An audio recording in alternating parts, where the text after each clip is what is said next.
সুস্বাদু, আবার দেখবেন ওইটা একদম টাটকা টাটকা লাগে। সে টাটকা টাটকা কাইতেই কিন্তু অনেক মানুষ মনে করেন কোনো কিছু বোঝে না, যে এটার ভিতরে কোনো কিছু না বিলানোটাই ভালো।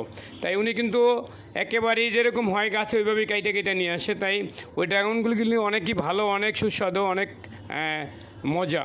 তাই আপনারা এটাই খাবেন, তাই কেনাকাটি করবেন। কারণ ওটা আপনারা অনেকেই ভাবেন যে এটা বুঝি কাঁচা, না এটা কিন্তু কাঁচা না ভাইয়া, এটা একেবারে টকটকা। একদিন কিনা দেখেন আপনি যে ভিতরে একবারে লাল টকটকা, এটা খাওয়ার মজাও একটা অন্যরকম, একদম টাটকা টাটকা। যেমন সবুজ ড্রাগন যেগুলো দেখা যাইতেছে, কিন্তু আপনারা লাল খুঁজেন, শুধু লাল লাল না খুঁজে আপনি কাঁচাও কিনবেন। কাঁচা কিন্তু অনেক ভালো ড্রাগন, আপনারা একদিন যাচাই করে দেখেন।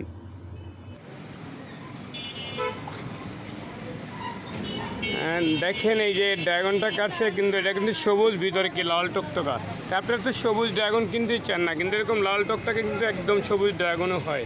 আপনারা ড্রাগন কিনবেন এরকম সবুজ হোক, এরকম ভিতরে লাল।